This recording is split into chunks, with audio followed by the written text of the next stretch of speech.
Assalamualaikum warahmatullahi wabarakatuh. Salam sejahtera bagi kita semua. Pertemuan kali ini melanjutkan materi bab 3 Identitas Nasional. Subbahasan kali ini adalah globalisasi dan pemberdayaan identitas nasional. Globalisasi dan pemberdayaan identitas nasional. Globalisasi adalah era atau zaman yang ditandai dengan perubahan di dalam tatanan kehidupan dunia akibat kemajuan ilmu pengetahuan dan teknologi. Fenomena globalisasi telah membawa bangsa-bangsa di dunia saling terikat satu sama lain dan menyingkirkan batas-batas geografis negara yang selama ini dipertahankan sebagai wilayah kedaulatannya. Era globalisasi, mau tidak mau, suka atau tidak suka, telah datang dan menggeser tatanan yang telah berlaku, baik yang bersifat positif maupun yang bersifat negatif. Ini semua merupakan ancaman, juga tantangan, dan sekaligus sebagai peluang bagi bangsa Indonesia untuk berkreasi dan berinovasi dalam segala aspek kehidupan. Di era globalisasi, pergaulan antar negara semakin ketat. Batas antar negara hampir tidak ada artinya dan bukan lagi menjadi penghalang. Pergaulan antar bangsa yang semakin intim, proses akulturasi, saling meniru dan saling mempengaruhi budaya masing-masing bangsa di dunia ini semakin terbuka. Yang perlu kita cermati dari proses tersebut adalah tata nilai yang merupakan jati diri bangsa. Fenomena global ini oleh kalangan ahli sering diidentikan dengan yang pertama, internasionalisasi, yaitu hubungan antar negara, meluasnya arus perdagangan dan penanaman modal. Yang kedua, liberalisasi, yaitu pencabutan pembatasan pemerintah untuk membuka ekonomi tanpa pagar dalam hambatan perdagangan, pembatasan keluar masuk mata uang, kendali devisa, dan izin masuk suatu negara.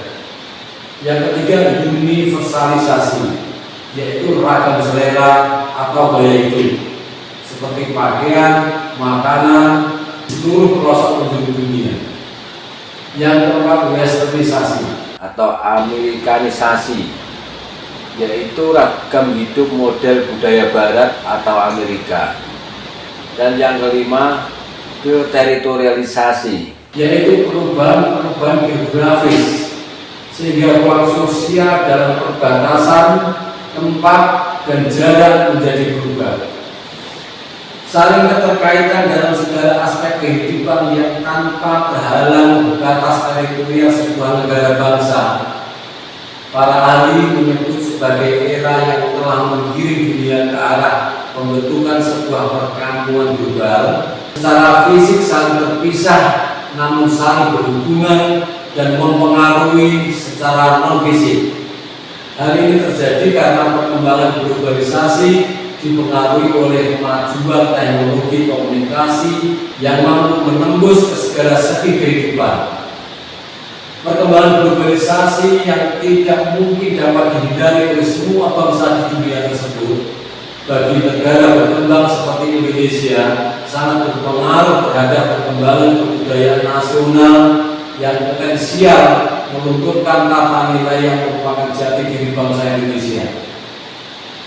Lunturnya tata nilai tersebut biasanya ditandai oleh dua faktor, yaitu yang pertama, semakin menonjolnya sikap individualistis, yaitu mengutamakan kepentingan pribadi di atas kepentingan umum. Hal ini bertentangan dengan azas gotong royong.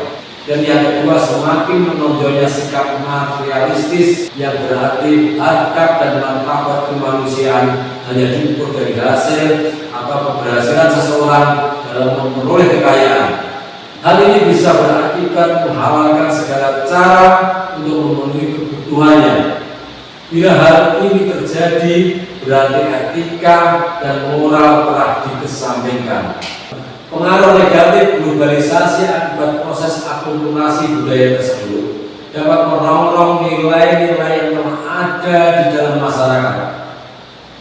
Untuk membendung arus globalisasi yang sangat deras tersebut, kita harus berupaya maksimal menciptakan suatu kondisi agar ketahanan nasional dapat terjaga dengan cara membangun sebuah konsep nasionalisme kebangsaan yang mengarah pada konsep identitas nasional untuk membentengi identitas nasional itu sendiri agar tidak luntur terpengaruh budaya asing yang tidak sesuai dengan kepribadian bangsa Indonesia melalui revitalisasi Pancasila yang diarahkan pada pembinaan dan pengembangan moral, sehingga moralitas Pancasila dapat dijadikan dasar dan arah dalam upaya untuk mengatasi krisis dan disintegrasi yang sudah menyentuh ke semua segi dan sendi kehidupan. Revitalisasi sebagai manifestasi identitas nasional mengandung makna bahwa Pancasila harus kita letakkan pada kedudukannya dan dieksplorasikan dimensi-dimensi yang melekat padanya, yang meliputi yang pertama realitas, dalam arti bahwa nilai-nilai yang terkandung dalam Pancasila dikonsentrasikan sebagai cerminan kondisi objektif yang tumbuh dan berkembang di tengah-tengah masyarakat, sehingga memahami Pancasila haruslah kontekstual, atau dengan perkataan lain, revitalisasi Pancasila harus didasarkan pada realitas nilai-nilai yang telah ada dalam masyarakat itu sendiri. Yang kedua, idealitas, dalam arti bahwa idealisme yang terkandung dalam Pancasila bukan sekedar utopis tanpa makna, melainkan diobjektivasikan sebagai kata kerja untuk membangkitkan semangat dan optimisme dalam menampak masa depan yang lebih baik. Seberapapun tumbuh dan berkembangnya nilai-nilai budaya global dalam masyarakat, nilai-nilai Pancasila tetap menjadi pegangan, menjadi pedoman, arahan, petunjuk hidup dan tolak ukur kebaikan dalam berkehidupan bermasyarakat, berbangsa dan bernegara sebagai bentuk idealitas bangsa Indonesia. Yang ketiga, fleksibilitas, dalam arti bahwa Pancasila bukanlah barang jadi yang sudah selesai dan tertutup menjadi sesuatu yang sakral, melainkan terbuka bagi tafsir-tafsir baru untuk memenuhi kebutuhan zaman yang terus-menerus berkembang. Dengan demikian, tanpa kehilangan nilai hakikinya, Pancasila menjadi tetap aktual, tetap relevan, serta fungsional sebagai tiang-tiang penyangga bagi kehidupan bangsa dan negara dengan jiwa dan semangat Bhinneka Tunggal Ika. Dari uraian-uraian di atas, agar supaya identitas nasional dapat difahami oleh masyarakat sebagai penerus tradisi dengan nilai-nilai yang diwariskan oleh nenek moyang kita, maka pemberdayaan nilai-nilai ajarannya harus bermakna dalam arti relevan dan fungsional bagi kondisi aktual yang sedang berkembang dalam masyarakat. Tidak bisa kita pungkiri bahwa Indonesia merupakan negara kesatuan dalam kemajemukan seperti yang tercermin dalam sesanti negara Bhinneka Tunggal Ika. Bukti kebinekaan Indonesia dapat dilihat dari kemajemukan masyarakat yang terdiri atas berbagai macam suku bangsa dengan bahasa dan identitas kulturalnya masing-masing. Kemajemukan lain dalam masyarakat Indonesia dapat ditampilkan dalam wujud keberagaman agama. Dengan kondisi masyarakat Indonesia yang diwarnai oleh berbagai keanekaragaman tersebut, harus disadari bahwa masyarakat Indonesia menyimpan potensi konflik yang cukup besar.